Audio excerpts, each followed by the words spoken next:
Hello and welcome to episode 67 of Movies and Us. I am your host, Marcus. And I'm DJ. And this is the movie review show that reviews genre movies from the beginning sometimes. And today is our annual review break. I don't think it's the annual thing. And it's the season ending, right? I guess. Whatever you want to call this. This is a hiatus episode. That's the word I was looking for, hiatus episode. And in particular, it's my hiatus episode. That's right, bitches. You got me today, you dumb sons of motherfuckers. Today, we're reviewing. Well, you got some editing to do. I always got editing to do. In the Heat of the Night, the 1967 release, a novel adaptation. This movie was directed by Norman, I hate his last name, Jewison? Jewison? It sounds like a fake name. Screenplay by Sterling Silliphant. Sounds right. Cool. Starring a slew of people: Sidney Poitier, I can never say his last name right. Rod Steiger, Warren Oates, Lee Grant, Larry Gates, James Patterson, William Chalaret, Bay Richards, Peter Whitney, Kermit Murdoch, Larry D-Man. That's right, not you the man, Larry D-Man.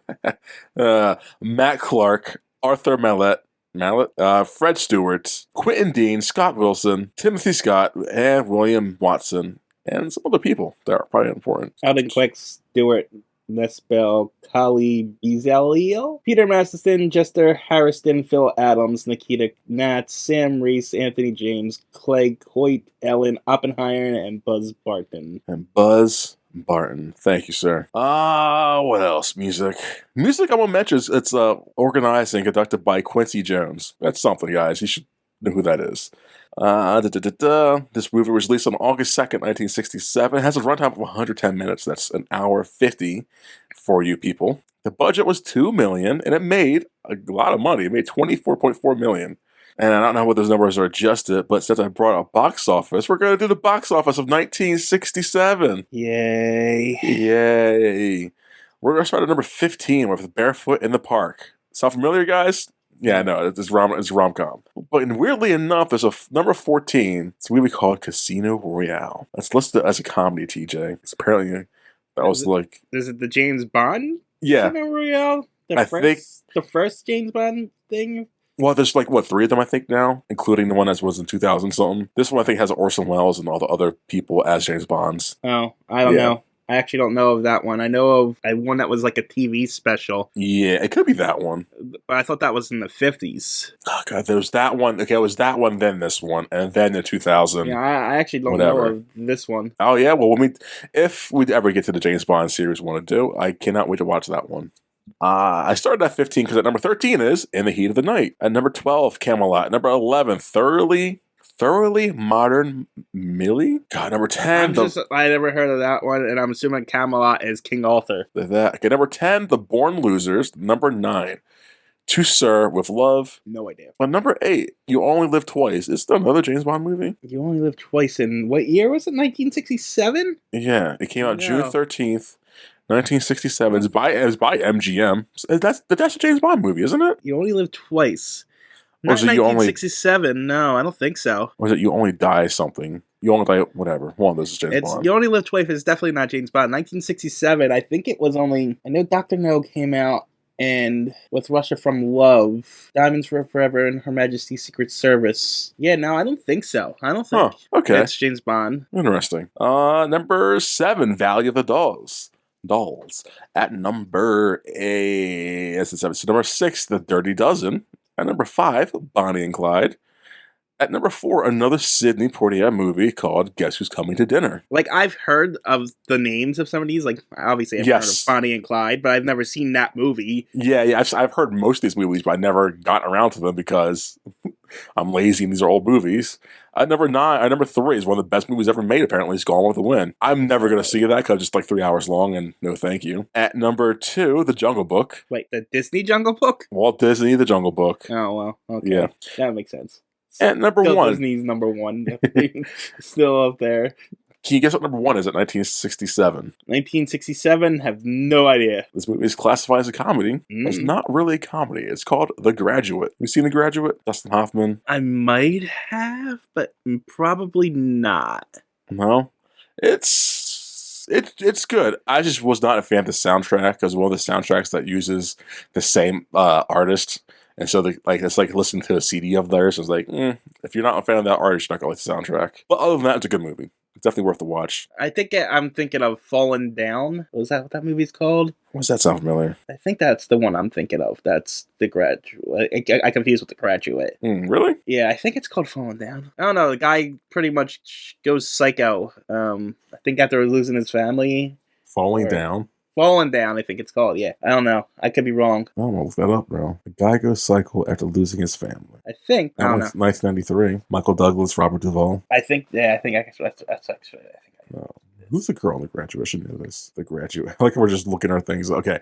Yeah, The Graduate stars Dustin Hoffman, Anne Bancroft. Yeah, Catherine I'm definitely Ross. thinking of Fallen Down. Were they in that? He's in this too? Yeah. Yeah, it's a good movie. You should watch that. I'm not going to pick it, but you should watch it. I didn't even want to watch this one. Oh, wow, whatever, you racist. And that's the 1967 box office. A little movies I want to enter. A few dollars more came out that year, and A Fistful of Dollars, which are good spaghetti westerns. Eldorado, The Good and Bad, The Ugly. It's probably re-releases. Dr. Dolittle, 1967. Snow White and the Seven Dwarfs, which came out in 1944. I was about to say, that doesn't make sense. Yeah, so I guess it was a re-release. It had to be a re-release. Yeah, interesting. But yeah, that's Cool Hand Luke. I feel like I've done this list before from some other movie. No. You sure? I don't think we went below the 80s. Oh, wait. What year was Images? 1970s? Oh, probably. Images or older Superman movies. Maybe. No. I remember saying Cool Hand Luke before in the top box office. Maybe. I don't know. Batman, maybe. Batman 66. Yeah. Doesn't matter. Anyways, so that's the box office. That's the credits. Any behind the scenes stuff you want to talk about? I should probably talk about it. But I mean, apparently this was one of the actors' last acting roles. Clay Coit, the guy, who? Yeah, I don't know. He was a unaccredited deputy. Oh, okay. Oh, But he died 2 months after the film, so. Ain't that a bitch?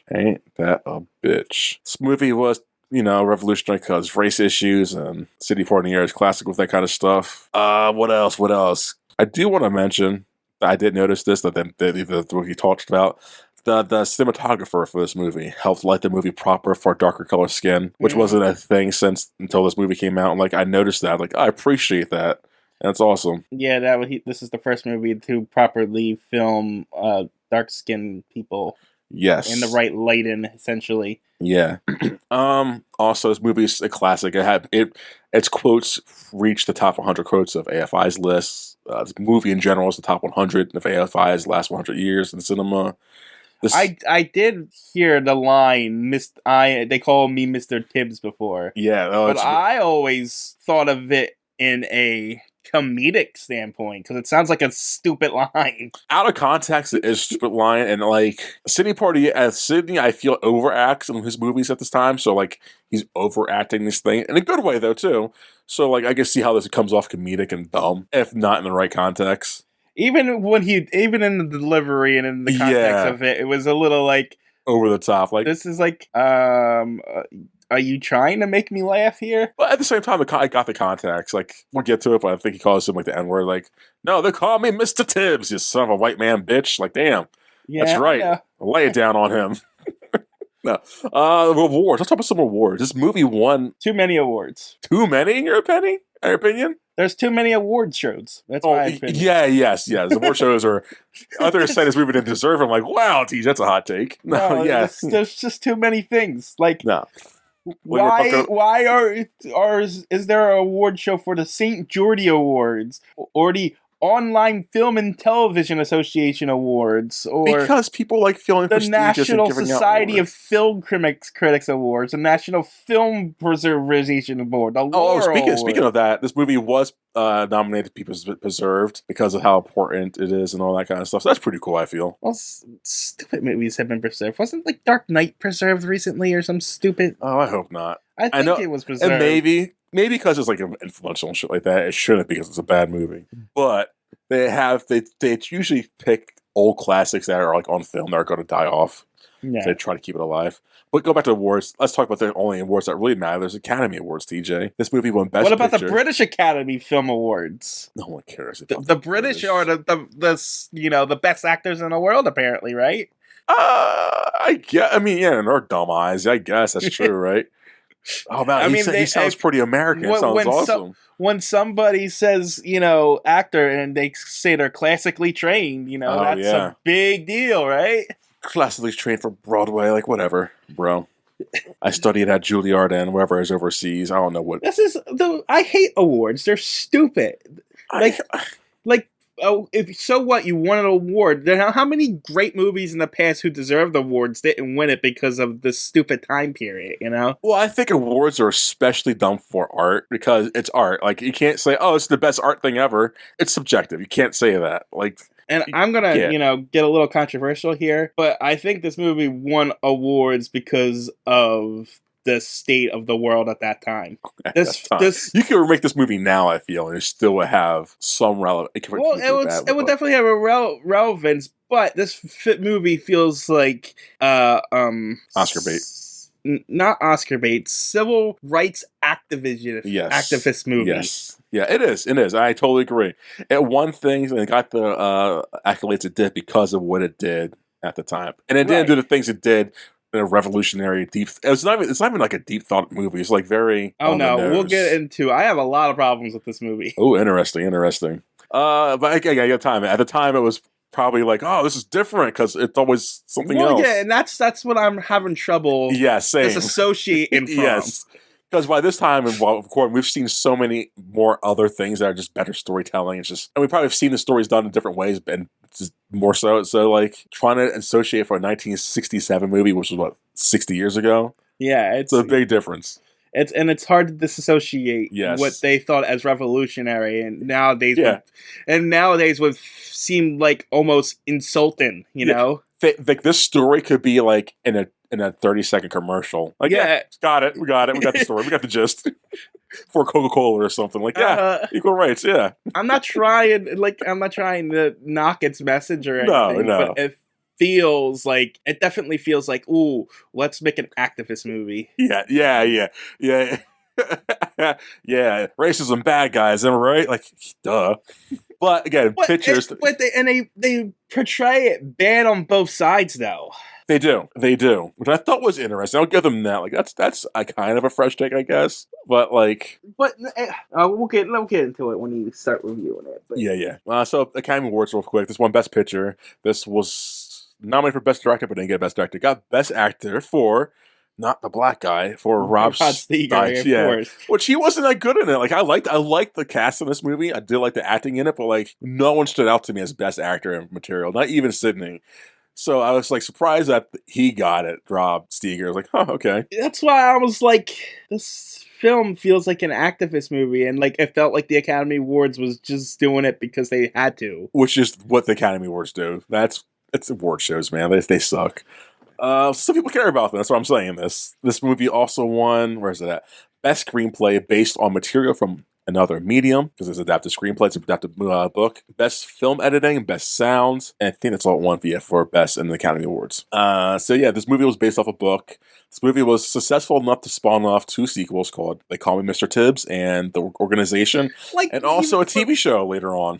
But going back to that tagline, they knew it was ridiculous, so they made it the name of the sequel. That's that's where I'm like conflicted. This is supposed to be a serious movie based off of serious material, and it did such a good, it was such a groundbreaking big thing, but yet they make 2 weird, from what the posters, I haven't really watched the movies, but the posters look like it's like comedy, and the third one looks like an action-packed thing, not even like a message for there to be there. So I don't know. I guess the Call Me Mr. Tibbs was a quotable. What's quotable nowadays? What's a line now? I'm inevitable, I guess, or some shit like that. Yeah, I guess I am inevitable. Yeah. So that's that. Anything else? Oh, Ray Charles does a song title of the main title. Oh, we'll get into the soundtrack. Yeah, which I didn't know it was Ray Charles because the soundtrack was kind of like the main song was. So I was like, Ray Charles did that? Yeah, I was like, better. I was like, I knew it was Ray Charles, but I was like, oh. I did not know. I thought this was some other guy. Like it's lazy. The main song is very lazy. It's like, okay, and it's long. I got an opinion on this opening that Okay. might get people mad. It's isn't it fun doing old movies that are like acclaimed. This is why like people tell me to watch a movie that's supposed to be acclaimed, but like the longer you put it off, the more it doesn't age well. Usually, it's like I know it's good, but like technically it's not good by our standards nowadays. Yeah, I know. This is why I try not to watch good classic movies now, unless it's like truly a classic. Yeah, it's got to be a timeless classic movie. Which you know how hard that is. Like you got to pull off a Wizard of Oz, you know. I hate the Wizard of Well, as a kid, I didn't like it, so maybe I might like it now. But I don't know. But yeah, I mean, but it's just still a timeless movie. You can watch that in any time period, and I don't think you could. I would challenge that. I think people still watch that movie to this day. People watch a lot of shit till this day, TJ. Like it's still popular to this day. Yeah, it doesn't make it good. Doesn't make it. No, it doesn't. It's TJ. This is an argument you have on the other side easily. Enough people like watched that movie and were inspired by that movie. Yeah, it's still spawning stuff today. People still watch Christmas Story. We got in Christmas. Doesn't make it a good movie. Christmas what? A Christmas Story. That is a good movie. I enjoy it, but like doesn't make it technically a good movie. I said timeless. I know, but like I don't think Wizard of Oz is timeless. I think it's very, very dated. I don't think it is. Well, what dated is the part where she's not in Oz. When she's in Oz, then it's not dated. But before that section and after, like before Oz and after Oz, those sections. But that's the point of the black and white sections.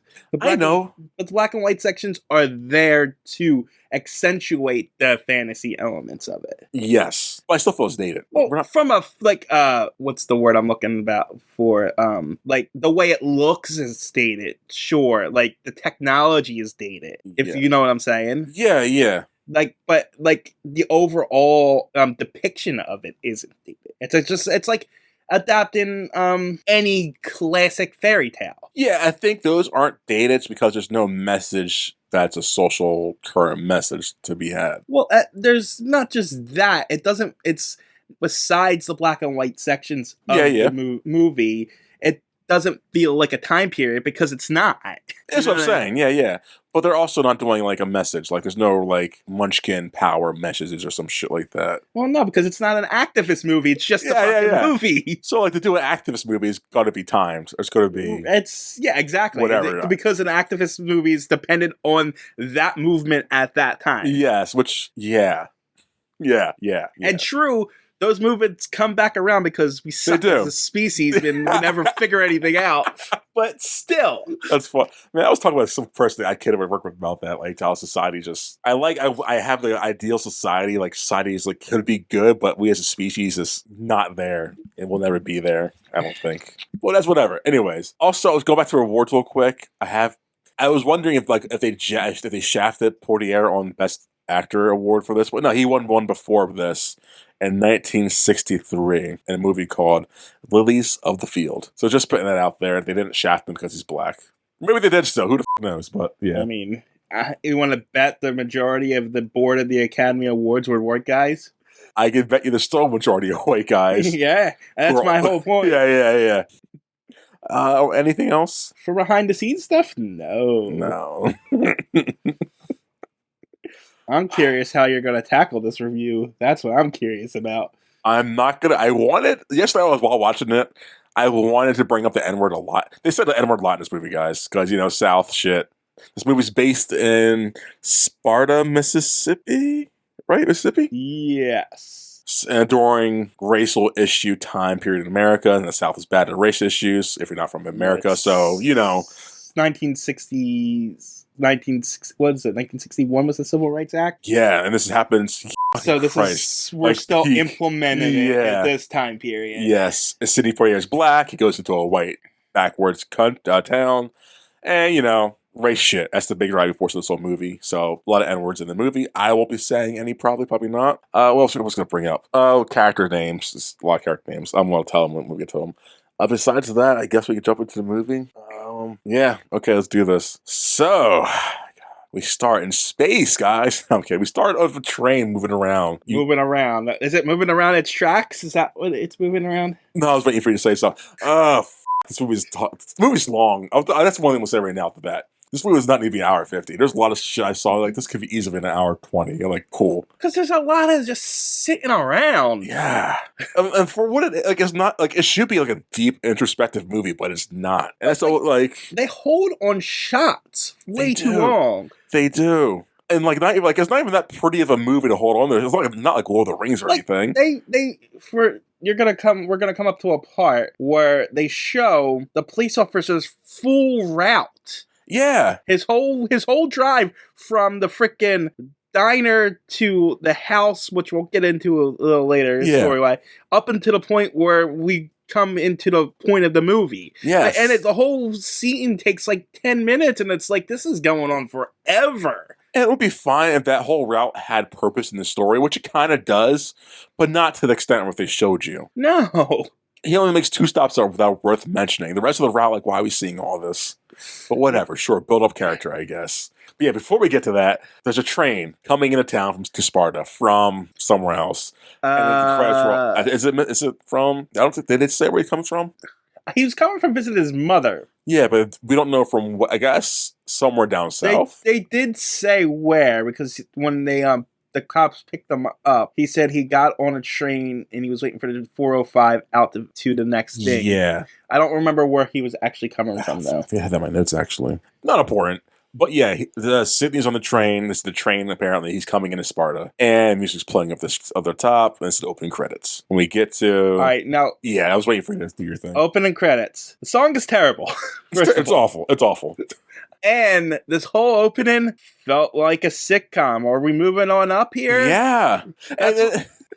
That's what I felt like. I was like, am I watching a TV show? Right? And it's funny because when they make the TV show, apparently it's like advertised as a comedy.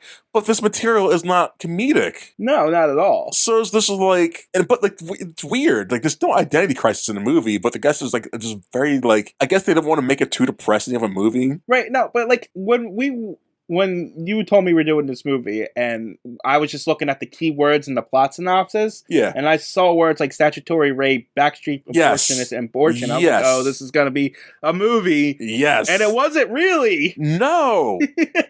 Like, you were saying all that while reading it. I was getting like, oh, awesome, I picked a good movie.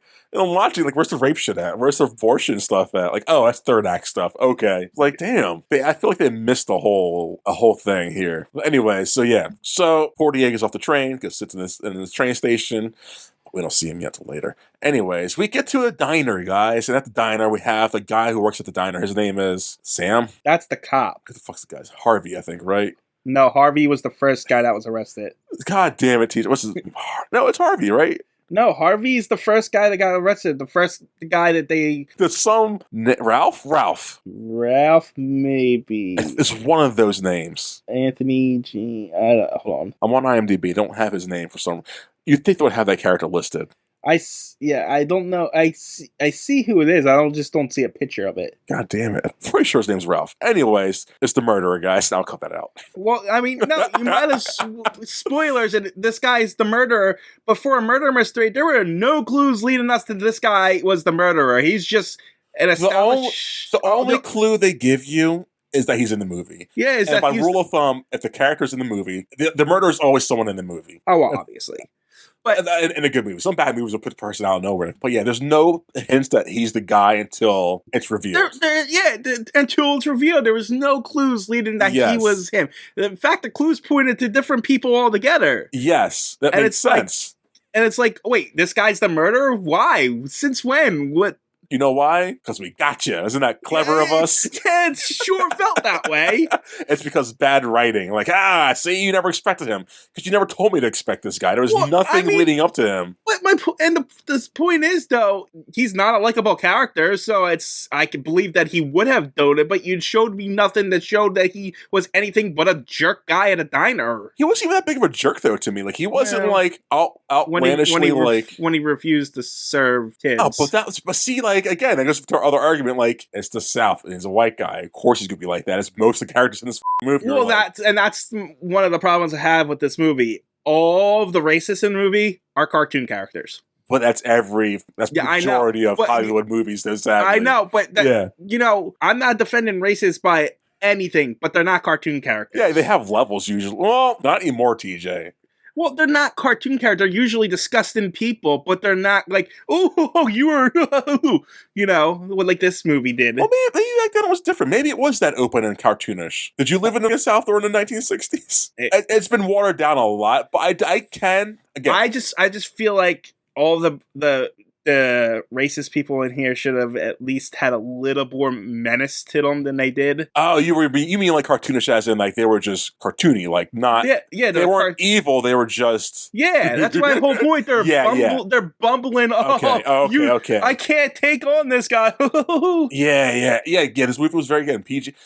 But I guess at the time things were more PG. Well, that's what I mean by this was definitely PG. This is what I mean where this movie is an activist movie where they're trying, we have to come together as one race kind of thing, and not both sides aren't completely evil kind of. Yeah. You know what I mean? Whereas they were still hanging people down in the South at this point. Oh, yeah. But going back to the box office real quick, the movies that made the top 30, nothing here listed is like most of these movies are characters, if that makes sense. These are like right, and that's like so it's a time period thing. I think again, it's part of like the 1960s. We're supposed to understand compared to now acting versus then acting. If you get what I'm saying? Yeah, but like even it just the way they portray right-wing racists is like over the top cartoon villains is. It's even to this day they still do it. There was a game called Life is Strange 2, which was about two kids running away from home because their father was shot by a cop, and the one kid had like psychic powers and he accidentally killed a cop. So they're running from home and they get to the border, and then these two like hookity hook guys patrolling the border catch them with a shotgun and stuff like that, and it's just like it's unrealistic. People don't act like that. I mean, they talk like that, sure, but they don't really act like that. They would go about it more menacingly. They're more stupid and more evil. I'll give you that, because in this, with the character we're talking about, Ralph, he's very hokey until his reveal. Then he's like really dirty and like, oh, he's evil, dude. Yeah. But again, it comes out of nowhere. He's not like that's about the movie or discuss us. So yeah, I could give you that. It just bothered me. It didn't feel like I was watching real people in the real world. It felt like I was watching what a bunch of white guys in a room decided what races and black people act like in a movie. Yeah, maybe because these people. I'm not saying these are racist actors. I don't know the people. I don't know who they are. No. I'm just talking about the characters in general. No, I'm just saying like maybe the people in general who are playing these characters had the racisms, but like these can't be racist tendencies. Let's make it more hokey and show people what racists should actually look like. I don't think so, because the director is behind all that stuff. He would that too. He obviously directed it this way, because it wasn't just one character; it was every character. That's fair. Even Tibbs is kind of that way. Yeah. Like, he's like magic black man who's smartest guy in the room who could do everything. Damn right, because he's from Philadelphia. He's a city boy who's smarter than all these rednecks. I grew up in Philadelphia. Trust me. You're not magic just because you're from Philadelphia. No, I think it's because I'm in Philadelphia. It's like, hey, I'm from the city, so we're better than you down redneck folks and all that shit, right? It's not priority. But that's a plot point in this movie that they bring up. Yeah. That he's he thinks that way, so that's why he's going to stay and upshow these guys. Yes, and it's like first off, now I'm ahead. Second off, stupid. Yeah. I love you, teacher. You're great. I love doing these movies. I love doing these reviews of you so much. So yeah, at the diner we have Ralph the murderer, who should I edit that out or should I keep that in? No, because there's no point. Okay, so Ralph the murderer, for the movie. If this is the first review you ever heard of us, we're gonna spoil the shit out of this. Spoiler of the 60-year-old movie here. Hey, you know my thoughts on that, man. Don't do that. Yeah, and I disagree with you. We've had this argument before. I know, but like, come on. Anyway, guess what? In The Wizard of Oz. So yeah, Ralph the murderer serves up Sam Wood, the officer, who's a pedophile too, apparently.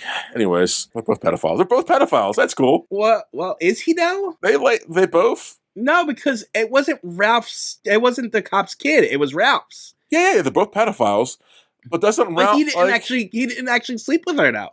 Yeah, but he looked at her through a window. He would make it his point to go through the window on its route to sit next to the window and stare the lady down. I'm sorry. I don't agree. Unless you actually do it, you're not the thing you are. You're not a murderer because you think you looked at someone and think you're going to kill them. So looking at kitty porn's okay, but doing... Well, no, that's different because you're actually engaging in that he's looking at kitty porn. He's looking at a naked 16-year-old. That's kitty porn. Yeah, she's like throwing herself around and showing him this, but he's making a point to go there every night, TJ. They're like, oh, 16-year-old, it's nice. That's bad. That's a bad guy right there.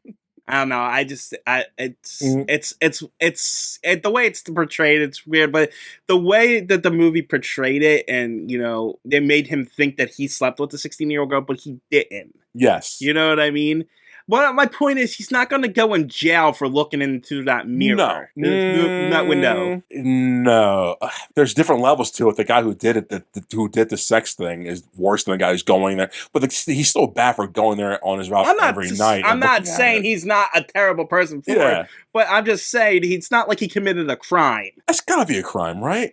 He's a peeping Tom. He's a peeping Tom. He's going to he's looking. He's not going out and looking at the window. But he's sitting. He's on the route. Sits by her house, looks inside the house, and watches her. Well, isn't it? I don't know the actual definition of a peeping Tom, but isn't a peeping Tom someone who's looking without the person's permission? Obviously, she's doing it for him. I would think so. I think it's without consent. You know what I'm saying? Even if it's consent, though, she's still 16, though. Consent or no consent. But they're not doing anything. Yeah, but still, though, he's still doing the thing. He's still going out of his way to do the thing. Especially on the job. For a moral level, I agree with you. It's terrible. Yeah. I'm just saying, from a legal standpoint, I don't think he's, going to jail for anything he did wrong. No, he should be going to jail. Legality-wise, I don't think he should be put in jail for that. He should be put in jail for that. I mean, it's true, he stopped at that house specifically and looked in it. But if someone stops and pulls over and just looks into a window and sees a naked person, that doesn't necessarily... No. You know what I mean? Yeah, I agree. But if you do that every day on a route that you're at work on, you're an officer doing your job, every day you do it. Granted, she's okay. She's okay with it, but I'm not trying. But you're still like. And to be fair, it seemed like she was doing it on purpose to frame him. But he's still doing the thing. Like, he's still like, yeah, she's 16, but she's okay with it, guys. Like, nah, she's still 16. Bro. I understand that, but it's not like he did what she said she did and got him into the car. No, but he still goes there. He never touched the girl. He didn't touch her. I agree with that, but he still goes there. And, like, he's still doing he's still, like, on the verge of, I don't know how to phrase that, but he still goes there. He still pits. I just, it's a slippery slope to start judging people for doing things they did not commit. I'm not saying he's committed a crime. I'm just saying he's doing sketchy, bad things. Yeah, I can feel it's criminal. But now you're getting into thought crimes. You know what I mean? Yeah, but like he's actually doing the thing though. He's actually driving. He made it a point. Is that his route? Exactly. If it's a route, it was not his route. He does it every day. Says it himself. He does it. What does he do it every day? We only saw it once. He does it majority of the time. He says it to the guys. Hey, I do this every night or every week or twice a week. How many times a week I do it? This is the route I usually take. And the portier calls him out. Like, hey, you made a turn back there. And that was not part of your route. And the guy's like, well, how'd you know? Like shit like that. Like there's obviously he can go routes around that route, but he goes that route instead. If that makes sense. So like, if it was the only route he had to take, I think in the argument, Portier would be on my side. What do you mean? In my argument here, what do you mean? He's not the bad guy. Well, not. No, I think he'd be on my not on my side. I think he'd probably on the fence. Well, no, because he kind of like brushed it off. Oh, he looked at the girl. So what? He's not the murderer. Yeah, but like he doesn't get like once Portier finds out that this cop does the things that he does by going to the girl's street and looking into her window, and who's 16, and the law is 17 or higher. The law is at that time, that area. That when Portier goes down to the prison to talk to the other guy, he gives no time of day to the other cop. No time, like hi, bye. He goes right to the guy, says, "Cool, I'm friendly with you," and walks out as. Because from a moral standpoint, like I said, I agree with you. But Yeah. from a legal standpoint, I disagree. I'm not saying he did legally anything wrong. I'm just saying maybe it is right. I don't know if it's legally wrong, but I think it should be Well, legally that's my wrong. point. That's my point. You Yeah, keep yeah, going, yeah. you keep flipping back and forth on Yeah, whether yeah. or not, and I just don't see it. I don't know. It's Maybe, legally, like, maybe if the girl made complaints and was like saying that yeah. this guy's constantly stopping by and looking in at me, then you're at a stalking phase. But I want to agree though, but like this, like I just feel it's totally like not wrong, but I feel like he is an officer who has power, is using his power not directly, but like somewhat vaguely indirectly. Power dynamics are definitely. He's definitely wrong when it comes to power dynamics in this situation. Yeah. No doubt about it. But like I said, it's not like he actually touched this girl. Yeah, but like the crime shouldn't be, hey, did you touch her or not touch her? That shouldn't be the crime. Are you peeping at her? If you were going to prosecute this guy, what would you charge him with? What do I charge him with? Peeping Tom, whatever. As if she wanted to press charges. But she's obviously doesn't want to press charges until the guy makes her want to press charges forcefully. If she truly wanted to press charges, then I feel you could press charges against this guy, which makes him doing a crime. You have to take the situation into account. Yeah. So, with the situation as it is, I don't think he's, like, really doing anything wrong as far as like being put into a prison cell. You know what I mean? Him being put into a prison cell. Oh, like wrong as like he should be locked up. Yes. I don't think he should be locked up. I think he should be fined or like people should know he's something. Like, hey, this guy looks at girls in windows. In this town, do you think anybody cares? Does that justify the crime? No, TJ? I'm just saying. Does that justify the legality of shit? No, I'm just saying. If you could say, okay, this guy looks in the windows, ooh, they're like, and they're gonna be like, so. Yeah, but still, like, but now it's on paper, and now it's out there that he does this thing. That's all I need. It's in a paper in 1967, which they're gonna tear up and throw out a window anyway. You're not wrong. That's why, laws are terrible and shit like that. It sucks sometimes. But, like, at least put it out there that people know. That's all. I have nothing against the guy. Like, he did what he did. I don't care. I'm just saying it's wrong and weird and creepy. But more, like, I agree. I get where you're coming from. So, yeah, we got... That's what started it. We have Officer Sam. So you know, yeah. In California, peeping Tom is a misdemeanor offense. Yeah, but still an offense. It's still a thing. It is illegal to peek into a door or window on private property without the consent of the owner. Now, what about in Mississippi? I don't know. This is it's only coming up in California, and you know how progressive California is. So probably in Mississippi, not likely. They probably encourage it. Come on, people on down. I'm looking it up. This is a great thing to have in my search engines. Thank you for saying that, because I almost Googled that proper. Thank you. Right. Hey, TJ, want to go to Mississippi anytime soon? So, any person who enters upon real property, whether the original entry is legal or not, and therefore thereafter apprised or peeps through a window or other opening in a dwelling or other building structure for the lewd, licentious, or indecent purpose of spying upon occupants, therefore shall be guilty of felonies. Now, what year was that statement on that shit written? That matters too, because laws get true. Because by that definition you said right there, he's not peeping Tom because he didn't enter the property at all. He was on public. 2015 is when that law. Okay, I like how we got to a lawyer podcast all of a sudden. Yeah.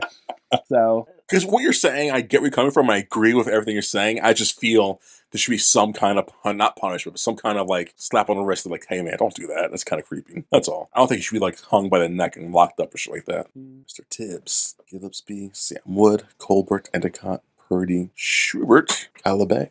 Yeah, I don't know. I just think if he was doing it without consent and spying on this young girl, but I think the girl's doing it purposely and on purpose. But at that point, then what's consent? Did he need verbal consent? Did he just like the eye? Like she looks at his eyes, he looks at hers, and like, oh, that means she's down to F. Like honestly, she's kind of entrapping the guy. She definitely, like, I'm not saying, like, both are somewhat wrong of levels in this. And he does not need to be arrested for this. But it's just like, hey, man, you're older than her. Don't do the thing you're doing. Morally, I don't disagree with you at all. I'm just saying. No, but, like, again, the definition you just read for 2015, he didn't do anything wrong. So, I mean, then I get it. Technically, he's in his patrol car on the street. Yep. And honestly, his defense could just be easily, the lights were on at 2:00 in the morning and I was looking to make sure everything was all right. Yep. No, you're right. You're not wrong. Like, I can't argue that. Like, everything you just said was holds water. Like, yeah, he's right. He's off the hook, guys. So you're totally right about that. I'm just, It just feels, laws. Like, technically he's right, I guess. like I said, morally I agree with you, but Yeah. I'm a stickler for legal stuff. I know. And it just like it felt like you were condemning a guy for something that No. he shouldn't be condemned for. That's all. I wasn't trying to condemn him too much. I was like, hey, bro, it's weird. Don't do that. It is weird. You're an I'll give you adult. that. Don't do this, man. I guess she's trying to make you look at her, and I get it. It's thrilling But and I mean, exciting. like at the same time, there's so many factors. The guy seems like he's a little slow. Yes, but, You know but what I see, mean? but they all seem like they're a little slow because I know because of the poor portrayal of the things. So even the girl seems like she's kind of on the spectrum. Yeah, but- she did have. Yeah. So it's kind of like then you have to take that into consideration, and then you have to take into consideration of, maybe she's taking advantage of him and stuff like that. Exactly. There's so many things to break down. Man, future Marcus, I am sorry. God, there are so many political things in this movie we might debate on this. God dang it. I'm just saying, from a legal standpoint, I think he's in the clear. And I would hate to agree with you, but I agree. Just, again, the moral part you and I agree on. But, legally, by that definition, he's fine. Creepy as fuck, but he's fine. I just want to point out, if this guy was doing this without her consent, without any premeditation, without her kind of being guilty of trying to get him framed. Hold on, but she's obviously okay with it. He's okay with it. But if I recall correctly, we haven't get to the scene yet. When that happens, she sees him and walks to the window. Doesn't he drive away? Because he feels kind of creepy and guilty about that. So wouldn't that be like an admission of guilt or some shit? Like what's the whatever terminology is? Like, isn't that something right there? Well, you not necessarily, because you would need someone to witness that, first of all. And second of all, if you could have argued she walked to the window and he just saw that she was naked, it's like, oh shit, I shouldn't be looking at this, and then drove away. She was clearly naked, though. Yeah, but, as I said, if you're going under the pretenses, the lights are on at 2 o'clock in the morning, and I know this girl's there by herself, so I just want to make sure everything's right. Oh shit, she's naked, I better get out of here, Yeah, I guess. Yeah, that's fair, I guess. Yeah. And like I said, I would be completely on your side if this girl wasn't trying to get this guy framed for murder. Yeah, when you say that, yes. If she wasn't doing that terrible thing she's doing, then yes. Yes, because her actions have consequences. She wasn't ready for that yet. If she was completely innocent in the scenario, you know what I mean? Yes, but she's trying to frame him. Yeah. But I guess of all the parties involved in this, her, the murderer, and the guy, she's the most innocent. No, I guess the cop's the most innocent, then her, and then the guy, right? Yeah. Cop did absolutely nothing wrong but look in the house and be kind of a creep. Every day, yeah. Again, that's supposition. Or every time on the route, he was on that. Again, supposition. We were never told that. I think they say it. They show this one, but no, they didn't say he does it every day. He says. He says. Oh, they allude to it. They allude to it, but they never say it. He says, "I only did this one time," essentially, on his route. Okay. I'll give you that. So, like I said, no evidence to support that. So, anyways, at the diner, Ralph is doing Ralph stuff, and we introduced to Sam, the deputy, whoever he is, whatever level of cop he is. I don't know. We know there's a chief, and then everyone else. Yeah, just cops. I don't know the term. Don't write into us. We don't care about the ranking. We learned that their thing is that Sam is a dick, kind of, but also is Ralph. So who to root for? You want to root for whoever you want, guys. Sam is Ralph. What? Sam is a dick, but also is Ralph. Like, they're both kind of shitty people. Not shitty people. They're like... They both are, and Ralph really antagonizes this cop. Yeah, but I guess because they have previous history. Well, it's a small town. Everybody knows each other. Exactly. So maybe they were high school bullies. So anyways, Sam leaves the diner, goes on his route. We see him go down the road. So he stops at the girl's house. The girl's name is something. What's her name? Jess? Shue? No. Paki? No. Courtney? I'm looking at all the names on the list. I don't know which one it is. Dolores? Dolores. I think it's Dolores. Dolores. Yeah, it's Dolores. Okay, so... And she's 16. Plays 16-year-old. She's naked in the house. Honestly, when I first saw her, I didn't think she was 16. Neither did I. I It's was like, like, oh, because like when he first pulls up to the house and there was the naked girl, I was like, oh, that's weird, but okay. yeah, I thought it was like someone's wife or it's like someone's yeah, spouse. Like, oh, he's cheating. I thought it was either he like she was cheating with someone or like that was his significant other. They're like going role playing or something. yeah, that's what I thought. Yeah, not once I think, oh, it's a 16-year-old. Yeah, So no, I was like, ah, gross. yeah, she's definitely like, Don't say it. no, she's definitely like 30 or something. Oh, okay. You know what I mean? Mm-hmm. Actually, probably could even look that up. She was Probably. born July 27, 1944, so She's 1967. 23. Yeah, so Yep. definitely not 16. Yeah. No, thank God. Whew. That'd be weird. So after that, Sam does his thing. We just debated for the past hour. He goes on for continuing on his patrol. He drives around the city at nighttime. The city's empty. It's beautiful, whatever.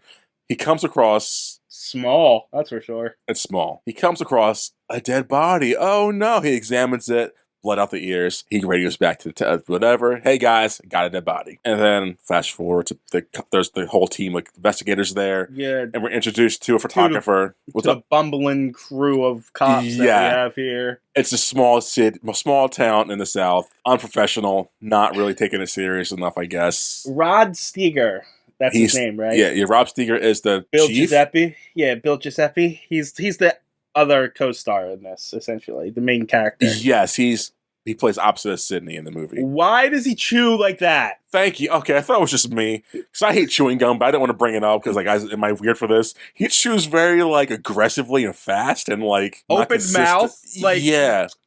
And it's not just the scene; it's not the whole movie. So, like, if you don't like that sound or that look, buckle up, guys. That's the whole thing. Yeah, I was like, why are you doing that? It's so distracting. It's like his first time ever chewing gum. How do I do this, guys?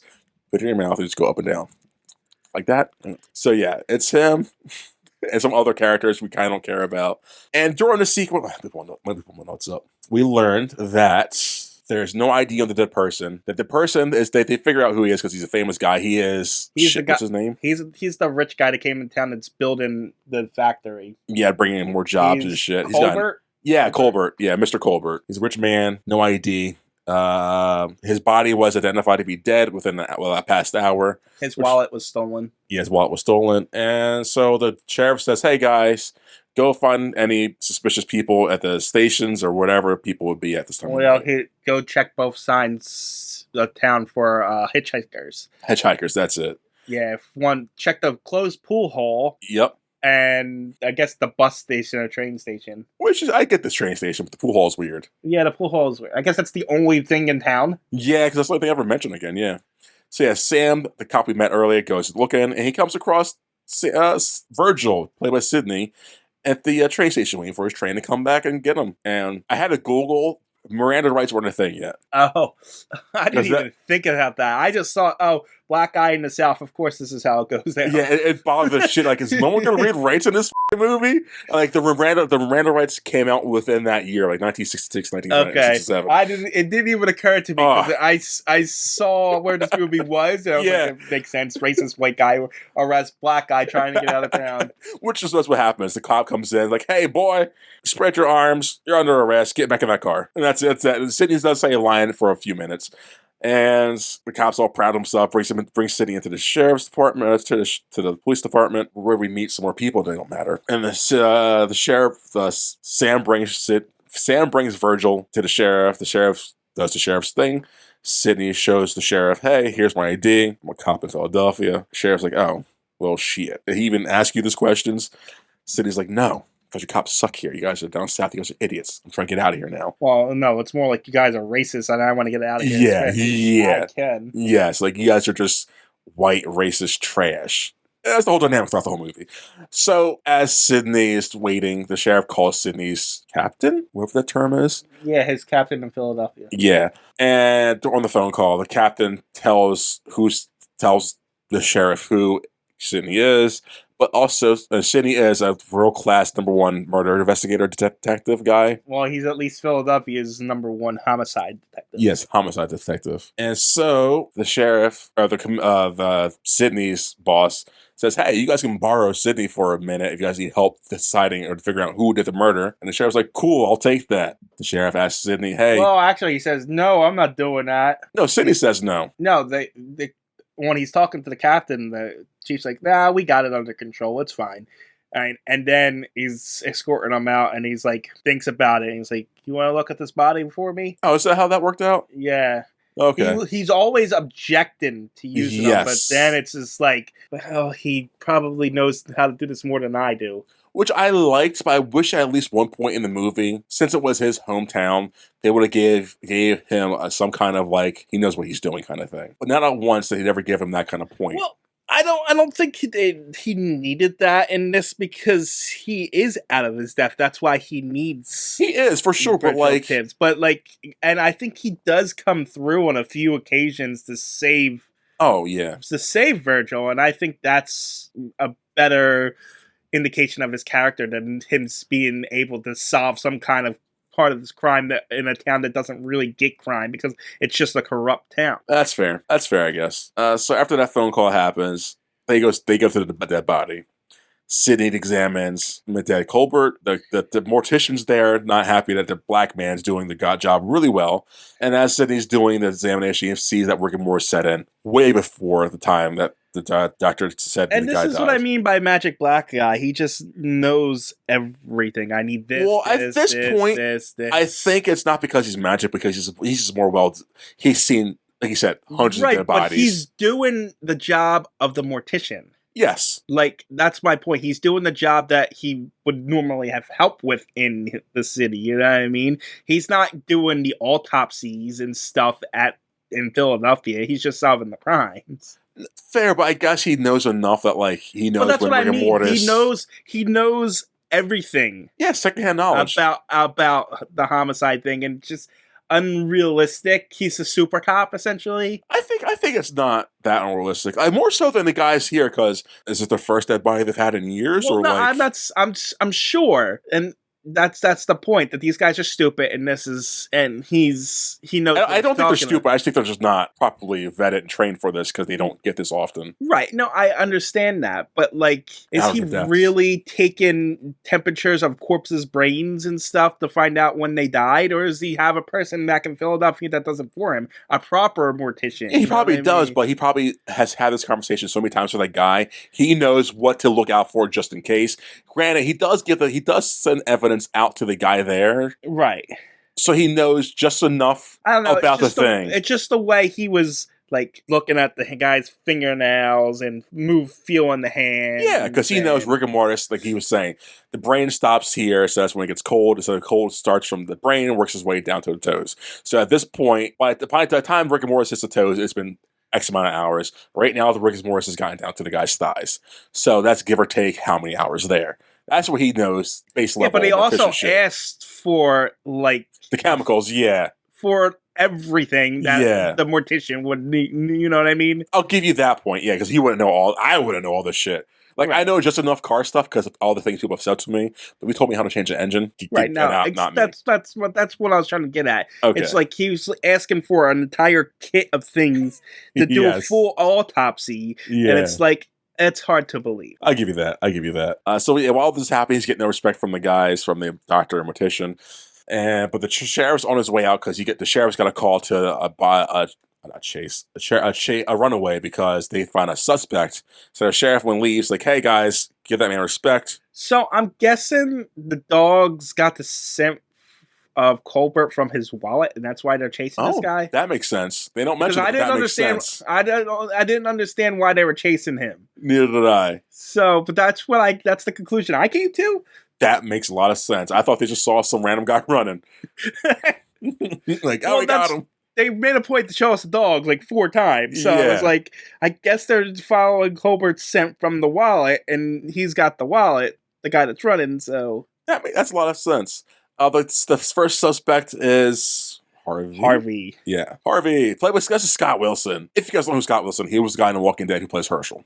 That's who Scott Wilson is. Oh, really? That's who that is, yeah. That's Herschel. And now that I finally found the name who matches, that makes sense now. But yeah, this chase scene lasts forever. Forever. Way too long. It is the Superman Mole Men chase. They catch him on the bridge. They bring him in, and they question him, I think. Let me see. Well, no, they Oh. essentially arrest him. He's the murderer because he's got the wallet. Yeah, which, evidence, guys. That's how it works. No, Well, if you just want to blame somebody for the murder, sure. You have one piece of evidence, and that's it. You know how depressing that is? You know how depressing that is, TJ? Yeah, well, So many people have been in jail. to be fair, he did died commit a in crime. jail. Yeah, but not the crime. He admitted a small. But he the did same argument you had earlier. He did something wrong, but not the wrong thing. Yeah, I know. But he did commit theft. He definitely did. Yeah. Well, that's not. God, you imagine if Virgil wasn't here. I mean, that's depressing to me. I mean, I would have been to death row probably. Well, not necessarily, because they hadn't really interviewed the guy yet, and he did tell Virgil that he has witnesses to where he was during the time of the death. Yes, but So Virgil was working with him. I don't think these cops would have worked with him. They had just enough evidence to lock this guy away. The way they portray the Rod Steiger character, he would have followed up and at least questioned people and be like, oh, maybe I am wrong here. Because every time he's proven wrong, he does change his opinion. And it's like, okay, I'll give you that. Follow the evidence. So that's true, but I don't think what goes to my thing earlier. I didn't get the feeling that the cops were corrupt. No. I got the feeling they were just racist. That's it, yeah. And that's the thing I was saying earlier. They never give him an opportunity to shine. And I meant that in the sense of, which I guess supports your argument that Virgil is the magical, mystical Negro. He knows everything all of a sudden. They never give the other cops a chance to, no, we know this thing. We know this thing. We know we're kind of confident too. So right. That's what it is. Because they're just so quick to get him out of the town. Yes. So I guess. After they because he makes $126.13 a week. It's not 13 cents, 39 cents. Whatever. $162.39 a week. And they say that line 6 times. This movie's very quotable. For good and bad reason. This movie's very quotable. That's what I like about it. This is very quotable. So after they apprehend the suspect, they bring in Colbert's wife, Mrs. Colbert, and they don't want to tell her what happened to her husband yet, but Virgil's got no time for that. She's like, hey girl, your husband dead. We have a suspect, and I think that's pretty much all he tells her, right? Does he ask her anything in this scene? No, he, like you said, he informs her about the husband's death, and then he's pretty much just there for her. Yeah, he's the only guy, only person there that's like, hey, I'm gonna treat you like a person, not like a thing. And she's like, I want to know who did this to my husband, find out, blah, blah, blah, blah. She trusts him after a few more scenes. But Virgil, by now, has figured out that the assailant... no, because you left out an important note. The chief shows up, and Virgil's like, I think he's innocent, because he's right-handed. Yes. And the guy that hit him was left-handed. Yes. And she's there to witness all this. And she's there to witness. She's like, "What's the matter with you? My husband was just murdered, and that you might have the wrong guy behind jail. I want you to find the actual guy who did it. Yes, I don't want some cover up." So good. That's good. That's good. That's really good. A little unrealistic, but whatever. Oh, super unrealistic for our time, I guess. I'm just saying. This is what I mean by let's all. We're all not racist, right? We're all going to come together and stuff like that. Rich white woman in the South with a husband believing in a black guy. This is weird. Well, she's going through some emotional shit. Maybe she doesn't see race right now. She just sees... Yeah, I know, but I'm just saying... I know. You know what I mean? It's just a little unrealistic. Yeah. Well, he's a black guy who's clean and wearing a white man's outfit. So that he's got some weight behind that. I'm just saying... I know. She just doesn't believe the white cops' words, Yeah, that is suspicious, I guess. I don't know. That's just Yeah. Years of the way racial tensions are portrayed. I guess in our experience, it's a little hard to believe. Yeah. It just feels like an idealized version of what the people of that time wanted the world to be. I mean, it's not Hollywood, though. Fair. But like I said, this is what I mean by activist movie. I agree. So after that, I guess is it next day yet? No. So in my notes, it says someone calls Virgil an N-word cop. And he responds to them, they call me Mr. Tibbs. And then wife is distraught and wants answers, which we just talked about. Yeah, so the chief, I think, called him that because he's convinced he's not convinced about the right-handed thing and stuff like that. He's got his guy. So, but the next scene is, after that, Virgil's locked up for withholding evidence. Did I miss something? Well, no, because he had come there after the autopsy. Yeah, so, And okay. The chief returns with Harvey. Okay. And afterwards while he's in there with Harvey Yeah. and the wife, they discuss, hey, I think he's innocent because he's right-handed. And then he comes out and says, all right. And he says, and the chief's like, disagrees. And he's like, all right, well, then I got the evidence for the autopsy here. I'm going to give it to the FBI lab. He's like, no, you're going to hand it to me. And he's like, no, I'm not. And then he's like, okay, then I'm putting you in jail. And so Virgil gets held in jail for the day, for a few next few hours or so. While in jail, they put him in the same cell as Harvey. But Harvey thinks Virgil's there because he's getting arrested. So Virgil plays, nah, why would they put me in the same cell as all these other empty cells? I'm here to talk to you. Lay down this stuff. And so Virgil, being dim-witted and not knowing better, just lays down all those, like, hey, man. Why are you calling Virgil not dim-witted? I meant dim-witted, being dim-witted. Why did you call Virgil that? Not Virgil, shit. What's the guy named Harvey? Names, guys. I don't know why they throw me off this podcast. So Virgil, goddammit. So Harvey says, hey, man, I go to the pool club place every day and do my pool stuff there. Pool hall. I found the body. Didn't think anything of it. I saw the wallet, took the wallet, and ran because I need money for stuff. And pretty much, I'm innocent. That's it. That's all the details, I think. Yeah, I mean, it's pretty much Virgil getting the actual story. Yeah, and Virgil's actually Virgil listens. He also used like a needle to get chalk underneath his fingernails to prove that he was at the pool hall. Yeah, it's not dry blood. It's chalk stuff. Yeah, Virgil's whole thing is he's quiet in this movie because he likes to listen and understand people. He doesn't go off quickly to assume the worst people until we get to the cotton picking place. Harvey shooting pool until 1 a.m. That's what it was. Yeah, so Harvey was shooting pool until 1 a.m. and came across the body at 2, which means that the body was there longer than possible. Right. So he was killed somewhere else and then moved to there. But Harvey does have previous trouble for sexual stuff, I think it was. No.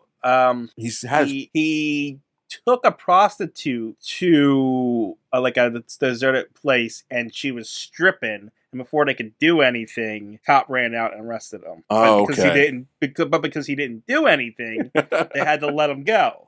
Man, laws are dumb. That's great. So what would he have to have done to get arrested? Pull his pants down or like contact? At what point is doing something?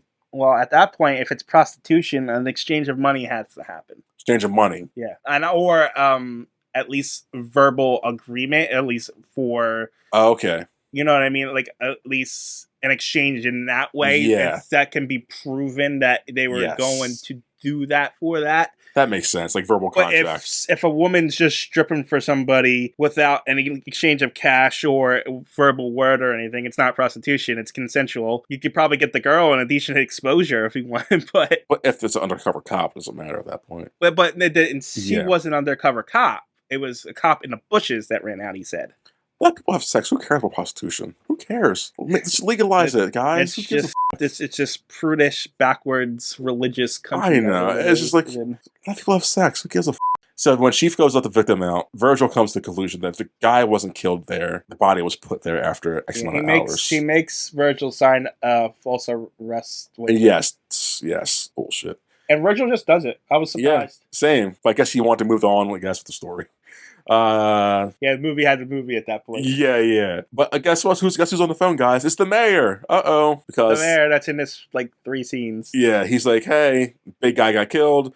Keep Virgil around. Keep him safe, I guess. I wasn't really paying attention. He goes to the mayor and the Colbert's wife's there and saying she wants Virgil to stay on the case because he's the only one that seems to knows what he's doing. That was the mayor in this scene? Yeah. Why the f*** are they at the... I thought that was some higher up at the company. They're at the company when they do this. Not I know it's a small town. But why not go? The mayor's also like a business guy or something. I know, but why not go to the mayor's office to do this? Because he's got a job to do. Maybe they don't have a city hall in that town. I mean, doesn't every town have a city, some kind of city hall? Not necessarily. I guess not, huh? That's the mayor. Weird. Okay. So anyways, the mayor says, keep that boy around and you can keep your job. So the chief is like, okay, I guess. Goes to Virgil. Well, it's more like, she wants him here, so if he succeeds, you get to take the credit because it's your jurisdiction, but he's failed, so what? Also, she threatens to move the business out of town if they don't do the body thing. If they don't keep him on. Yeah. So the chief goes to Virgil as, hey, Virgil, stay. And Virgil's like, go f yourself, racist. Chief's like, listen, boy, you know you're better than all the white boys here. You try to always up us on that shit. Yada, yada, yada. Don't you want to prove yourself to everyone else? Blah, blah, blah, blah. You know you want to. I'll be in the cop car waiting. Virgil's like, God damn, you got me, white man. Walks to the cop car after the cop. And after that, Chief shows Virgil. And this is just the first part of something that really bothered me. I'll mention it when the second part came up. Well, really? Was it this or the... Okay. Okay. So after that, the chief decides to show Virgil around town and drops him off at the mechanic. The mechanic's will give Virgil a new car to drive around town, and the mechanic happens to be black. The mechanic's like, hey, stay with us for a minute. That was the only time we see the mechanic's family. Yeah, I was about to say, and that's the end of that guy. I thought that was going to be something more when I watched it. I totally forgot about him until now. That's upsetting. Wow, that's happening. There's a meeting of white people doing stuff, I guess. It was the business rival of Colbert, Endicott, with the mayor and the cops and stuff, because he's in charge of the town, and he's like, you got to take care of this problem that we have in this town right now. Yeah. So, what's that problem, TJ? We have this black cop in our town. Get rid of him. By any means necessary. Yep. Oh, so that's why there's a mob after him, essentially, in the movie. Well, no. The mob thing comes because of what happens later. Oh, the slapping. Yes. Oh, okay. Gotcha. So after that, Virgil goes to the victim's car, the rental car he had, and he examines the car. There's some leftover soil in the bottom of the car. There is plant stuff. And so Virgil deducts... It's fertilizer, essentially. It's... They use the fancy term. I forget what it is. Yeah. Off the top of my head. But Fern foul or some shit? It's the soil in which the specific cotton plants grow in. Yeah. So that means that they got to go investigate the plantation of the town, Endicott. So the sheriff drives them down. We see some cotton picking farm happening. God, what a miserable job that looks like. Yeah, you know what? I never really put it together that cotton grows like that, though. Really? Yeah, I don't know why, but actually seeing it and actually I guess it does have to be picked like that. Yeah. That's why people didn't want to do the job. Yeah, no one bent over for hours picking it like that. No wonder. It makes sense. Listen, that's why we need our illegal immigrants. That's what people don't understand. Are you gonna go pick the goddamn cotton in the goddamn field? Why? I totally understand. From a black man's mouth, I get why the people were upset slavery was abolished. I wouldn't want to do that shit either. Everyone's complaining about all the illegal immigrants, yet you're gonna pick all the cotton and the oranges and stuff? No. It pays the bills. Get the goddamn jug off. Why don't have the children do? Oh, child labor laws. Yeah, that's right. So you take a race, you make them less than human, and then you make them do the job for you. That's how you do it. So they get to the plantation, the modern day plantation, and we meet Endicott, old white man who has Mr. Uncle Tom walking around. This felt like a plantation. It is a plantation. No, like old school slave plantation. Yeah. It's got black butlers, black workers, everything. It's like, we're really hitting it on the head here with this one, aren't we? Yes. This movie's not subtle. It is not subtle in the slightest. So Virgil's going to admire, trying to praise up the master of the fields. It's like, hey, I like the flowers in this greenhouse. Tell me about them. He's like, oh, you know things about this. What plant's your favorite? And Virgil's like, oh, this plant. It's the, hold on, I have it written down because I thought it was really weird. Epiphysitis, whatever it is. Epiphysitis is the species of plant. It's not the actual specific plant. Oh, okay. It's the whole species of it. I think it's a tulip overall. And why it matters is because apparently the white man sees like, oh, of course you would like this. Know why? And Virgil's like, why, a white man? And white man's like, because these plants are like Negroes. Yeah. They need a lot of work and upkeep and shit like oh my God, really? It's really, really bad. That's a leap. And then for some reason, they get into like a little argument. Oh, because Virgil cuts to the chase like, hey, we're here because we think you murdered the guy. And the white man's appalled by this and slaps her at Virgil. And Virgil's like, without reaction, slaps him back. That's a big thing. I know this is a big moment in the film, too. Yeah, because apparently, he says, I could have had you shot at one point. Yep. Yeah, he turns to the cop like, hey, cop, you could do anything about this? Cop's like, I don't know, man. I'm kind of conflicted right now because I'm building and growing as a character right now. He's like, okay.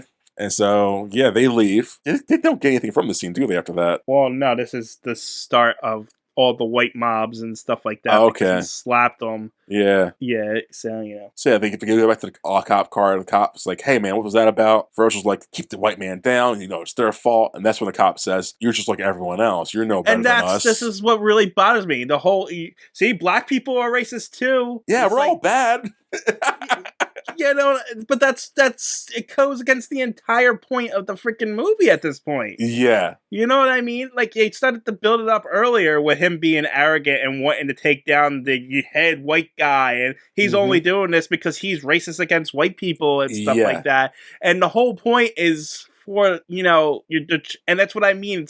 It's like saying, well, there's bad people on both sides. That's what I got out of it. And I was just like, that line really bothered me. I was like, that's so counterproductive to your message. It is, because that's just like, it gives you nothing to play with at that point. It's like they're bad people. That doesn't excuse the problems. You know what I mean? Just because they're bad people on both sides means absolutely nothing. No, just once I had power to do the bad things, whatever. Yeah, I totally agree, TJ. So the chief goes to meet with the mayor.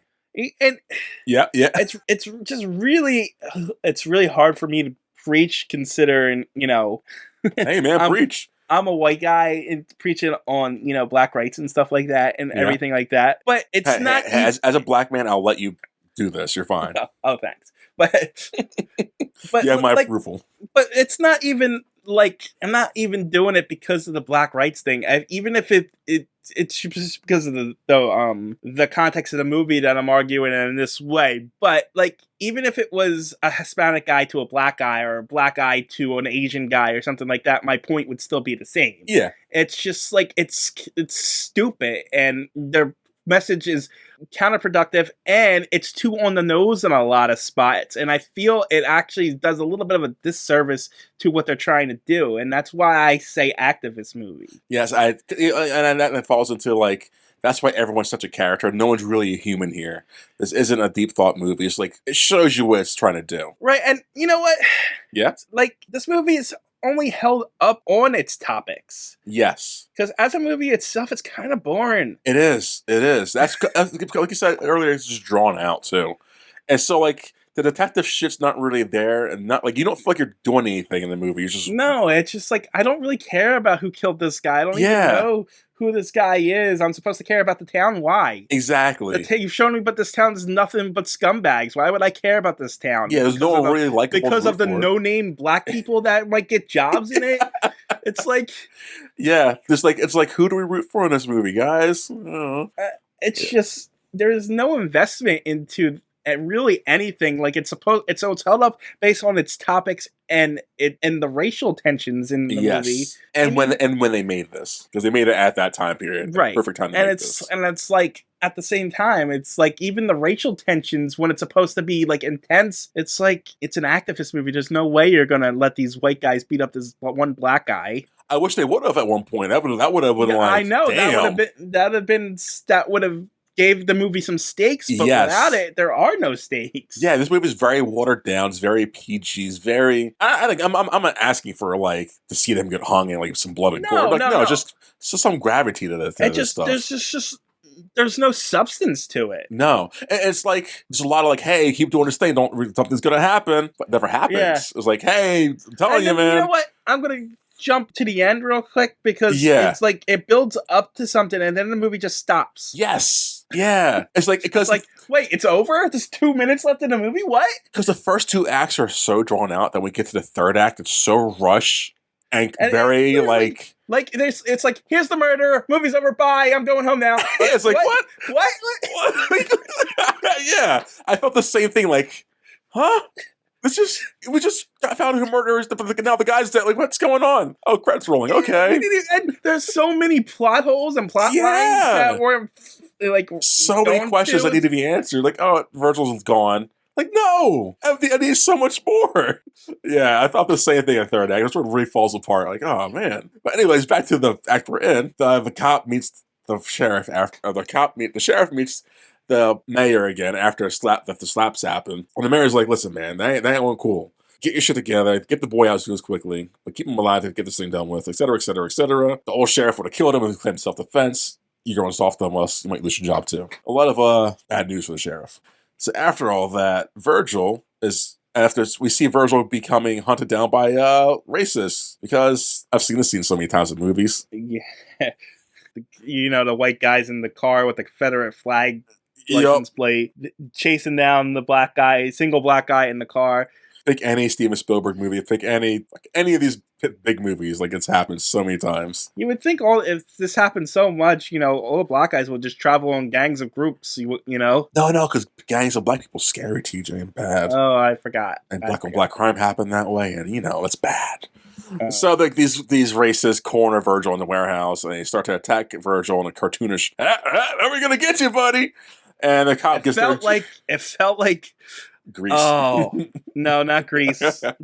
But Grease is a good one. The Street Sharks. Yes. That's Grease. West Side Story. Yeah, West Side Story. Yeah. It felt like West Side Story. You can put that song in there. You would definitely get those vibes. Oh man, so good. That's exactly. It was just watching, man, guys, really. And the sheriff gets there in time to stop the guys from doing the bad thing. And he's like, "Hey, Virgil, I helped you. Let's go to the next scene." So the next scene is nighttime, and they're at the police station. And Virgil's like, "Hey, Sam, take me on that route, right?" And then they get to the diner. Was that here? Oh yeah, that was here. Okay, I think that's what my notes say. No, you're right. I was thinking ahead. For some reason, I thought it was him in that place house. That's after. Yeah, that's after. Gotcha. So Sam takes Virgil to the diner, and they get met up by the chief, because the chief's like, whoa, you're in danger, Virgil. You're not supposed to be out doing this kind of shit. Virgil's like, whatever. No, he was supposed to leave. That's what it was. Supposed to leave town. I was like, nah, I got a job to do now. I got a point to prove to you white people I'm better than y'all. And so sheriff's like, fine, let's do this and get this over with. So they get into the diner. The guy, Ralph's there. Still no signs of being a murderer. Just dancing to a song and eating pie. He's rude to the Virgil because he's black. Virgil's black. And he's not serving him. Yeah. So Virgil's like, fine, whatever. Honestly, I wouldn't want to eat in that place anyway. It looks like a shithole. That's how you know you and I are different. I would so gravitate to that place. They make some good burgers. That guy is flicking flies with a rubber band. Oh, that's his sign of being a murderer. He's killing flies, TJ. Oh, right. That's how we know he's the bad guy, not the racist. Disgusting looking. It is. So Sam goes through his routine of, I'm getting some food here. By the way, we made fun of the In Heat of the Night song and stuff like that, but the rest of the soundtrack's just as bad. I thought it was okay, and I thought you would enjoy the soundtrack a lot. I'm surprised you kind of hate the soundtrack. It's not great. It felt like very 1930s South music, white racist South music. Yeah. If that makes sense, that's the best way I can explain it. I was expecting to hear a popular song that I would know. You don't get that in this movie. But no. Yeah, I thought you would enjoy the soundtrack. I'm kind of surprised you don't like it, honestly. It's just, I don't know. It's not that I didn't dislike the songs themselves. Yeah. I dislike the implementation of it. You know what I mean? No, I get what you're saying. It's like the songs themselves were fine if I heard them by themselves, but they're using it to accentuate the goofiness of the characters. Yes. If that makes any sense. Yes. So that's what bothered me about the soundtrack. That's fair. I'm thinking about this movie right now, watching this scene play out. Okay. During this scene, I feel like this scene's kind of here. I get why they're doing the route thing again, but they probably forgot, oh yeah, he's the bad guy. We should show him again at least one more time in the movie. Yeah. It's been an hour since we saw this guy. Yeah, I know. It's oh yeah, we need to put the hints in that he's the actual bad guy. Yeah, it's we totally forgot about that, guys. Wait, this is supposed to be a murder mystery? Oh, shit! Wow, how lame. That's dumb. So anyway, Sam goes through his routine, hey, so I through the diner, let's go for the ride. They go for the ride. They get to where they should be going to the girl's house, but Sam takes a turn and goes around. And Virgil calls him out hey, Sam, I know that's not your routine because I talked to the guy in the jail cell earlier.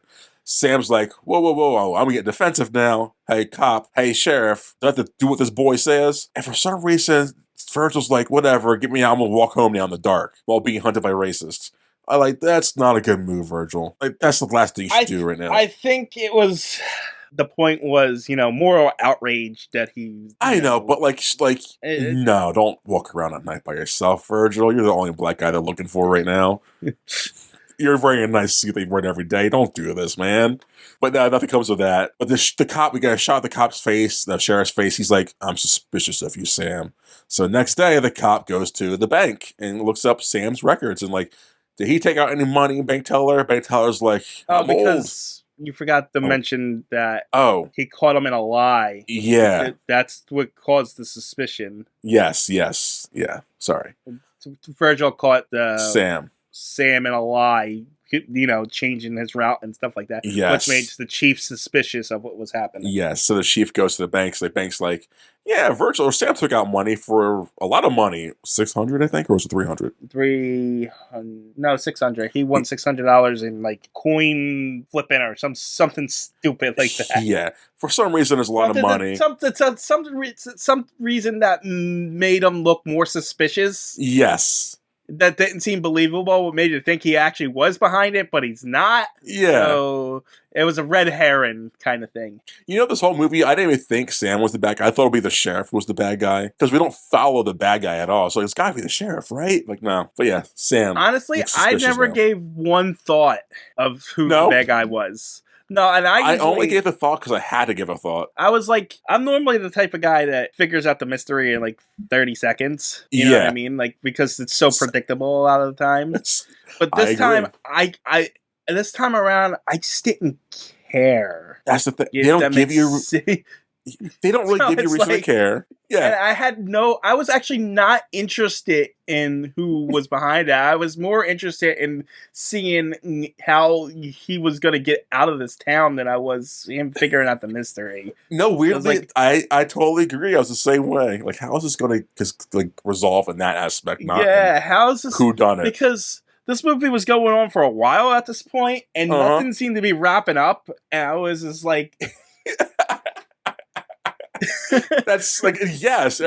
Like it doesn't wrap up again to the final third rushed act. Like, oh, this happens. He leaves by. It's like, damn. Yeah, I was so I was just interested in like how they were gonna tie everything up in a satisfactory package, and it's simple answers is they didn't. Yeah, they didn't. Because by the point we get to this point, like when they start accusing Sam of being the bad guy, I was like, damn, they're still accusing people. We're almost done this movie. How are they going to finish this shit? I was like, oh my God. Literally, when they showed me the murder, I checked how much time I left, and it said 3 minutes. I was like, what? Like, how are they going to... They used every second that they had. They really did. They should have made it like weird. So yeah, they accused Sam of the murder because all the things we said, the money was suspicious, he lied about the route, and that's pretty much it. And they arrest him for the murder. No, what else? They do. No, you're right, they do. But after that, that's when coincidentally, conveniently, look who walks in is the girl, the Dolores and her brother. The girl that was being spied on. Yeah. Wait, what? The girl that was being spied on. Yeah, Dolores, the 16-year-old we had a debate about earlier, and her brother. I think his name is Shagbag. I don't know. And he walks in, bringing her in, like, hey, I want to talk to the sheriff. I got some news. Conveniently. He walks in, brings her into the sheriff, but this Virgil goes in. It's like, I don't want to talk in front of the boy. Sheriff's like, we'll talk in front of the boy. It's fine. Virgil's like, my sister's got something to say. And she reveals, I was raped. No, not what happened at all. I had sex with him? Yeah, she's like, she slept with him in the cemetery. It's the brother that says she's 16, and he knows the laws of Mississippi. That's statutory rape. Yes. Okay, they had sex on a tombstone because it's cold on the body. Yeah, that's what it was. And then, statutory rape, 16. Virgil, or Sam's 20-something minimum. And, yeah, so they go to... What happens after this? Because he's already arrested. Are you Googling statutory rape? In Mississippi, yes. This is exactly what I need in my... Yeah, your search history is very incriminating right now, TJ. Peeping Time, Mississippi. Statutory rape, Mississippi. The age of consent in One-way ticket is 16. The age of consent? Yeah. Is that? Hold on. Well, yeah, look the year up. Look at the year 1960. Well, I know. I'm actually looking at the law right now. It's just age difference between the victim and defendant. If the victim is above minimum age. Okay, it's the age of consent if you're 16 if you're 2 years older. So if you're 18, you can technically. Oh, I'm sorry. Oh, say that last part again. If you're 18 and you sleep with a 16-year-old, the age Oh. of consent is fine. Okay. If you're 16 and 14, apparently the age of consent is fine. But if you're older than that or younger than that, it's not fine. Older or younger than a 2-year difference, you're saying? Yes. That makes sense. Kind of. Yeah, that makes sense. Like, yeah. Mississippi's statutory state rape law is violated when a person has consensual sexual intercourse with an individual under the age of 16 who is not their spouse. Ew.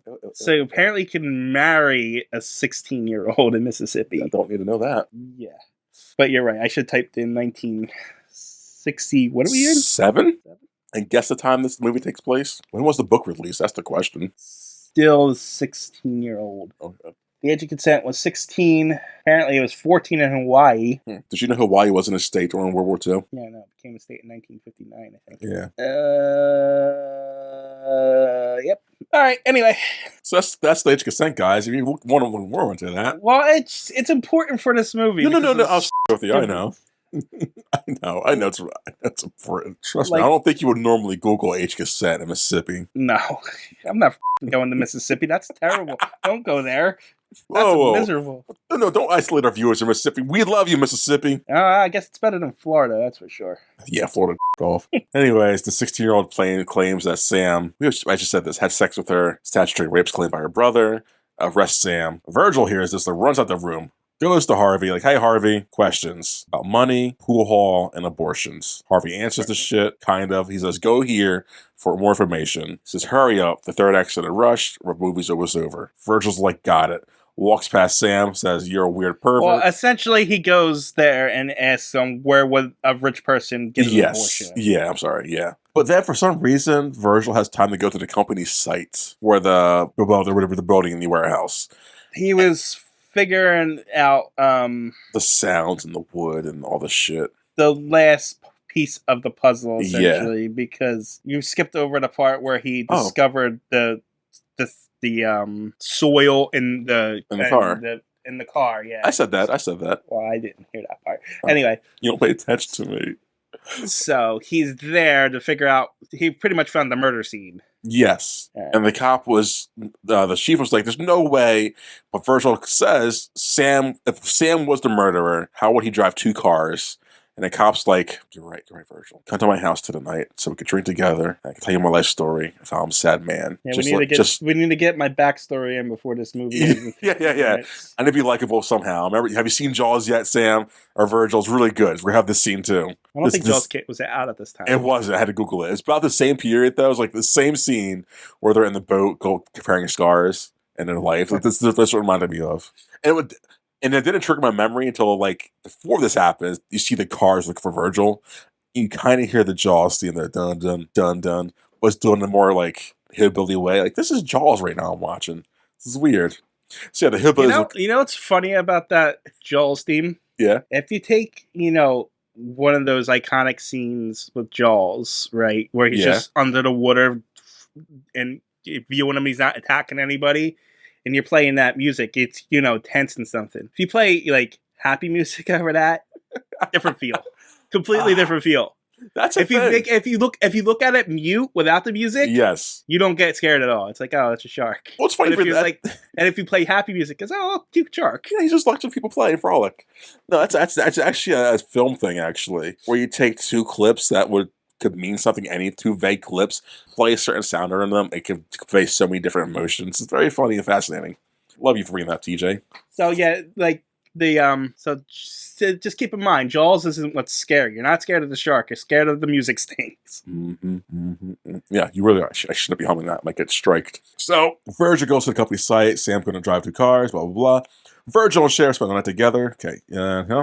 So after all this happens, Virgil gets a knock at the cop gets a knock at the door. Guy says, hey, you know where the black boy Virgil's at? The cop's like, why? I got a message for him. Virgil shows up, like, hey, okay, cool. The guy says something to Virgil. Virgil's like, cool, I'm going. The cop's like, don't go there. Where are you going? Virgil says to him, I like this line. Hold on. Where Whitey ain't alive. Like, where Whitey can't follow. Yeah, it's like, the movie's so quotable, TJ. Cannot say that enough. But they may ask me for saying some of this stuff. So Virgil goes on out, to the abortion place, kind of. Yeah, essentially the woman who does abortions. Yes. All this is going on while Virgil's doing on his last quest of the leg of the quest. We get intermixed cuttings with the people hunting down Virgil, the white mob, because they're going to get him tonight. What's up? I want to point out, he's going to those abortionists. We're getting to the point where we're about to figure out who the murderer is and everything else. There's like 7 minutes left. I know, TJ. There's literally less than 10 minutes when he gets to the abortionist. It's like, finally, more clues are going to be answered. And when he gets to Mama, whatever her name is, this scene's so rushed. He's like, hey, lady, I'm here to ask for someone's name. That's it. Tell me the name of whoever's doing this. And she's like, why? Because they're connected with the murder. She's like, oh, my God. I don't know who the name is. Please don't incriminate me, but the person who's involved with it is coming here tonight to get their affairs in order. That person comes in. And then coincidentally... Yep, right at the time, it's Dolores. She shows up. She's like, oh, shit, Blackie's here. She goes running. And it's like, we still have like 5 minutes left. Why is this happening so quickly now? I spent an hour 45 watching this movie. I have 5 minutes left. And so Virgil goes chasing her down, looking suspicious at nighttime, chasing the white girl down. And who shows up? The white mafia guys. Oh, no. They see a black man chasing the white girl. It's going to justify them murdering him. That doesn't happen. They confront him about what's going on. He says, look in her wallet. If you find money... Because for some reason, Dolores' brother is with this gang all of a sudden. Yeah, because he's leading the game against Virgil, because he was in the room together. Because was he shown? Did they show us him in the gang before? No, he just happened to be there. Yep, because, reasons and motives and shit. So her brother's there, and he's about to beat the shit out of Virgil because reasons. Virgil says, look at her pocket, which I don't know why they would do this or listen to him anyways, but say, look at her pocket. Oh, and also Ralph was there too. Ralph shows up with a gun like, hey, I'm the murderer. So they all converge together in those last 3 minutes. Well, he says, look in her wallet. Yes. Because Ralph gave her the money to... No, I never had... Yeah. Yes. I was bringing up Ralph because apparently Dolores was sleeping with Ralph. That was the least unbelievable thing that I believed in. It was. I thought Ralph was gay the whole time, honestly. I thought he was just some loser that no woman would touch, Yeah, something along the like, hey, this guy's not f***ing anyone. So, yeah, the money's in the wallet. It belongs to Ralph because he's getting her to make an abortion. For some reason, they believe Virgil, and they, start attacking Ralph. Ralph defends himself and shoots and kills Dolores' brother. And then, that's not expanded on at all. No. They don't care about that murder. Because they go right to confession about the other murder, and he's talking to the police officer's confession. They even asking for a lawyer. Like, yeah, I did it. I did that other murder, not the one you guys just saw. Yeah, he confessed to the murder and says he didn't mean to kill him. It was an accident. He could have gotten out about both these murders because there's really no evidence really holding him to that one besides that, I guess, right? Is that enough evidence saying that he's the one that murdered the guy? If you confess to a murder, they got you. I'm saying if he didn't confess, if he could claim self-defense for the one we just saw. He could claim I didn't murder the guy. I don't know what you're talking about, right? I don't know. It depends, really. If they can find evidence of blood on them or in clothes, or at this point there would be a full-blown investigation into them. Yeah. It depends if they can find the evidence or not. But we don't know because we won't get that movie because we have 2 minutes left. Maybe that's in My Name's Mr. Tibbs. I hope so. For some reason he confesses. Ralph confesses. Like, I was the murderer, guys. Did you expect that? No, neither did I. No, because that movie didn't give us any hints to that. And then Virgil's like, cool, I did it. I'm out. And he goes on the train home. Oh, the cop says, I kind of like you as a person now. Take care of yourself. Yeah. And Virgil's like, yeah, I will. Yep. I'm going home now. And bye, movie. Yep, and that's credits. Moving on up. Woo-hoo-hoo. Get a piece of that pie. Yeah, that's... And then I'm like, what a movie, man. It's not good enough to be what it is. It's not bad enough to be what it isn't. It's overrated. I tell you that right now. It really is. Like, I get the time period it came out. I understand the references, but it doesn't age well. That's what it is. It does not age well. No. And it's honestly, I found it as a movie overall just boring. Very boring. The only exciting part was the last 10 minutes. Like, oh, they're finally answering all the questions. And there's too many plot holes. Way too many. Or loose ends, I should say. Yeah, loose ends, yeah. Man. I don't have anything truly negative to say about the film. Yeah, I think if I'm going to give it a rating, I would give this a 5 out of 10. Like, it's in the middle. It's not. I'm at a 5 too, yeah. Yeah, it's not offensive in any sense. No, it's too watered down to be offensive. If it was offensive, it would be a better movie. But I guess it's revolutionary at the time for the '60s, so I can't say it's watered down. But by our standards today, it definitely is watered down. But It's it feels very like I would disagree because I feel like this is a '60s activist movie. no, and everything you're saying about that is true. But again, what was that? The Graduate came out. Gone with the Wind. Oh, I haven't seen that one, so I can't speak for that one. Dirty Dozen, The Valley of the Dolls. Look Who's Coming to Dinner. Maybe if we compare it with Look Who's Coming to Dinner, his other movie, we can see which one's more got a standpoint, I guess, and more grounded. But yeah, this is just a movie. Definitely was that. Yeah, got nothing bad to say. Ah, Anyways, next week, stay tuned for an exciting TJ pick. You yeah, guys will no, be really surprised we, what it's we, going to be. we don't advertise the next episode. I know we don't. Like, advertise this. You guys suck.